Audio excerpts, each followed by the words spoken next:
বারুইপুর ঠান্ডা হয়ে যাবে, কোন বৃষ্টির জলেও বারুইপুর ঠান্ডা হবে না।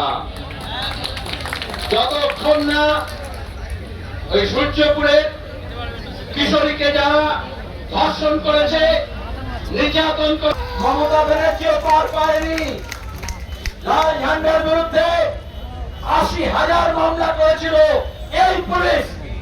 আজকে যারা খাকি উর্দি ধরে ওই বুদ্ধির বিরুদ্ধে মামলা করছে, সুজনের বিরুদ্ধে এফআইআর করছে, মোনালিসার বিরুদ্ধে এফআইআর করছে, আর যারা সূর্যপুরের প্রতিবাদ করল সেই জওয়ান ছেলেদের বিরুদ্ধে মিথ্যা মামলা করছে।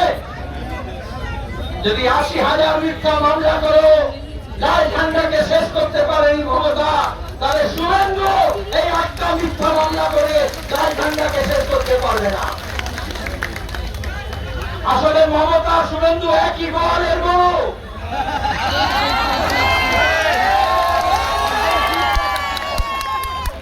একই খানাদার গোবর। নতুন কিছু করছে না, শুধু হম্বি তম্বি করছে। বিধানসভায় গতকাল দাঁড়িয়ে আজকে নাম নিয়ে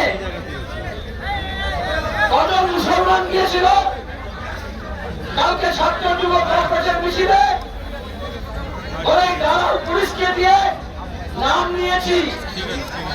বিধানসভার নিজস্ব নিয়ম আছে, সংসদের নিজস্ব নিয়ম আছে, যেটা কাঁথিতে ধরে বক্তৃতা করা যায় সেটা বিধানসভায় করা যায় না। এই মুখ্যমন্ত্রীকে আসলে ওর বাপ ঠাকুরদা কান ধরে যা শিক্ষা দেওয়া দরকার ছিল দেয়নি। আর এখন যখন বড় হয়েছে তখন মমতা ওকে কিশোরজির কাছে পাঠিয়ে দিয়েছিলেন। মনে আছে? গায়ে বুকে গামছা রেখে সিপিএম কর্মীকে খুন করার জন্য আরএসএস আর তৃণমূল জয়েন্ট মিলিশিয়া করে পাঠিয়েছিল। আর শুভেন্দু হয়েছিল যুব সেনাপতি, আর মনে করেছিল স্টেন গান দিয়ে ল্যান্ডমাইন দিয়ে সিপিএম কে শেষ করবে। আর এখন বলছে গুন্ডা দমন আইন করে শেষ করব। আসলে গুন্ডা দমনের আইন না, যারা প্রতিবাদী তাদেরকে দমন করতে চাইছে। আর যদি নিজে না বুঝে রাখে মমতার সঙ্গে থেকে, তাহলে অমিত শাহ আমাদের উপরে দিলে হবে। অবস্থা দেখে বুঝুন, জান্তর মন্তরে নতুন প্রজন্মের ছেলে মেয়ে পার্টি আর বামপন্থী ছাত্র যুব সংগঠন তাদের উপরে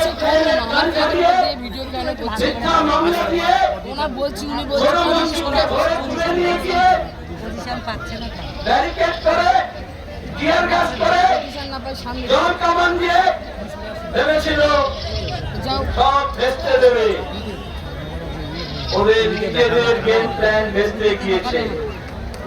যখন ভোট করতে এসেছিল তখন বলেছিল ধর্মের জন্য ভোট দিন, আর যখন প্রশ্নপত্র লিক করছে, নিটে কেলেঙ্কারি করছে, এনটিএ তে জালিয়াতি করছে, তখন ধর্ম ভুলে গিয়ে ধর্মেন্দ্রের রাজনীতি করছিল। তাও আসল ধর্মেন্দ্র নয়, হেমা মালিনীর পর নয়। ওটা তো হিরো ছিল, আর এটা তো ভিলেন। এদেশের মানুষ কে হিরো আর কে ভিলেন খুব ভালো করে জানে। নায়ক আর খলনায়কের চেহারা জানে। থেকে জানি উনি নায়ক না, উনি খলনায়ক। এখানে এসে পুলিশকে দিয়ে বললেন সবার করে দেবো। এরা মুখ্যমন্ত্রী আইনের শাসন প্রতিষ্ঠা করবে, ন্যায় করবে, আইনের শাসন না। বলছে সকালে জমা আর বিকেলে খরচ। যেমন ধর্মেন্দ্র হয়েছে, 10 বছর আগে ধর্মেন্দ্র প্রধান শিক্ষা দপ্তরে জমা হয়েছিল, আর গোটা দেশের নতুন প্রজন্মের ছেলেমেয়েরা নেমে